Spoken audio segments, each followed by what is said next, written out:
যতই ভালো কাজ করি না কেন সবার চোখে কোনোদিনও ভালো হতে পারবো না। কথায় আছে না, রতনে রতন চিনে, আর থাক বাকিটুক বলবো না, কারণ মন্দ কথা বলে মানুষের মনে কষ্ট দিতে আমি একদমই পছন্দ করি না। আসসালামু আলাইকুম, কেমন আছো তোমরা সবাই? আশা করি ভালো আছো। আলহামদুলিল্লাহ আমিও ভালো আছি। আমি এখন তোমাদের জন্য রেগুলার লং ভিডিও আপলোড করতে পারি না, সেজন্য দুঃখিত। অনেকেই বলো আপু তুমি এতদিন পর পর কেন ভিডিও আপলোড করো? আসলে আমি সারাদিন অনেক কাজকর্ম করি, তবে প্রতিদিন শর্ট ভিডিও আপলোড করি।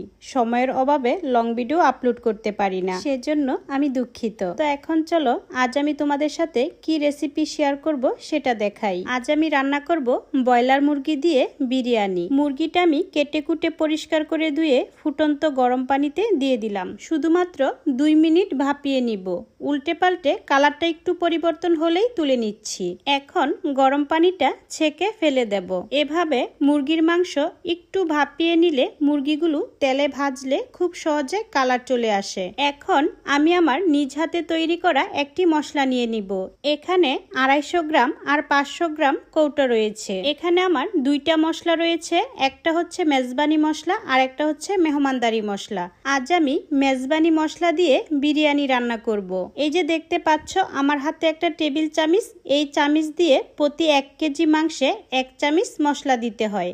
তো এখন যেহেতু আমি মুরগিগুলো প্রথমে ফ্রাই করে নিব, তাই অল্প পরিমাণে মশলা দিয়ে মুরগির পিসগুলো ভালোভাবে মাখিয়ে নিচ্ছি। আমাদের এই মশলাটা দিয়ে কিন্তু তোমরা বিরিয়ানি, তেহেরি, কাচ্চি, কষানো মাংস, মুরগির মাংস, খাসির মাংস, মুরগির রোস্ট সবকিছুতে ব্যবহার করতে পারবে। তবে যে রান্নাতে মরিচ আর হলুদ দিতে হবে সেটাতে পরিমাণ মতো মরিচ হলুদ দিতে হবে, কারণ এটাতে আমরা মরিচ হলুদ অ্যাড করিনি। এটার মধ্যে আদা রসুন থেকে শুরু করে যত ধরনের গরম মশলা রয়েছে প্রায় 20 থেকে 26টি মশলার উপকরণ দিয়ে আমাদের এই মশলাটা তৈরি করেছি। আর সাথে যে মেহমানদারি মশলাটা দেখিয়েছি, এই মশলাটা হচ্ছে তোমরা বিভিন্ন আইটেমের মাংস রান্নাতে দিতে পারবে। মেহমানদারি মশলাটা যারা একদম সহজে রান্না করতে চাও এবং রাঁধুনি হিসেবে নতুন, তাদের জন্য একদম পারফেক্ট একটা মশলা। মেহমানদারি মশলায় মরিচ হলুদ থেকে শুরু করে যত ধরনের গরম মশলা আছে, সেই যে বলেছিলাম 20 থেকে 26টি উপকরণ,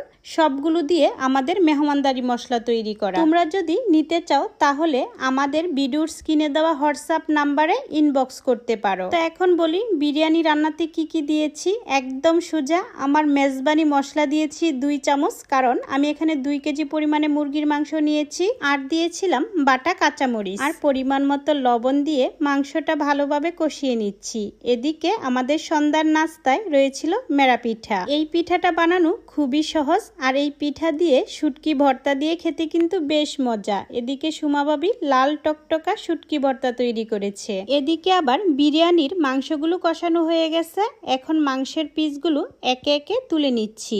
মাংসগুলো তোলা হয়ে গেলে পাতিলে যে মশলাগুলো আছে সেই মশলার মধ্যে দিয়ে দিচ্ছি আগে থেকে পরিষ্কার করে ধুয়ে রাখা চিনি গুঁড়া চাল। চালগুলো এখন নেড়ে চেড়ে একদম ভাজা ভাজা করে নিব। এখন চলো একটা ভালো মানুষের কমেন্ট পড়ি। এই মহিলাকে কেন সাপোর্ট করেন বুয়া মহিলা? এখানে কিন্তু আমার একটা প্রিয় আপু তার কমেন্টসের রিপ্লাই দিয়ে দিয়েছে। আমার আর কিছু বলার প্রয়োজন হয়নি। তবে কারেক্ট মহিলা, আপনাকে একটা কথা বলছি, আমার এসব সামাজিক ভিডিও আপনার জন্য না। আপনি যে ক্যাটাগরির লোক আপনি সেই ভিডিও দেখেন, আমার ভিডিওগুলো কেন দেখেন? আর আপনি যে ভিডিওতে কমেন্টস করেছেন আমি বুঝতে পেরেছি কেন সেই কমেন্টসটা করেছেন। আপনি আমার এত ভালো কমেন্টসের মধ্যে শুধুমাত্র একটা কমেন্টস আপনার এরকম, সবাই কিন্তু মাশাআল্লাহ, আলহামদুলিল্লাহ, আপু এগিয়ে যাও, এগুলোই লিখেছিল। আপনি আমার ভিডিওতে দেখেছেন আমরা সবাই মিলে মশলার কাজকর্ম করছি, আমরা অনেকগুলো প্যাকেট পার্সেল করছি, এগুলো দেখে আপনার সহ্য হয়নি, তাই না? আরে শুনেন, মানুষের পিছনে না লাগিয়া ভালো হন, বুঝছেন? আপনিও ভালো কিছু করতে পারবেন, কারণ আল্লাহ তাআলা সবাইকে সমান ব্রেন দিয়েছেন। তবে সেই ব্রেনটা কেউ কাজে লাগাচ্ছে, আবার কেউ কাজে লাগাচ্ছে না। যেমন আপনার ব্রেনটা আপনি অন্যের পিছনে ব্যয় করছেন। আমি কিন্তু ভয় পাচ্ছি আমার কথা চিন্তা করে আপনার না আবার শরীর খারাপ করে, তাতে কিন্তু আমি নিজেকে ক্ষমা করতে পারবো না। ঝগড়াঝাটি করতে করতে এদিকে বিরিয়ানি রান্নাটাই হয়ে গেল। তো এখন সবাই বলো তো আমার বিরিয়ানি রান্নাটা কেমন হয়েছে? আমার নিজ হাতের মশলা দিয়ে বলে যাবে কিন্তু। তো ভিডিওটা আজ এই পর্যন্তই। ভালো থেকো সবাই, আল্লাহ হাফেজ।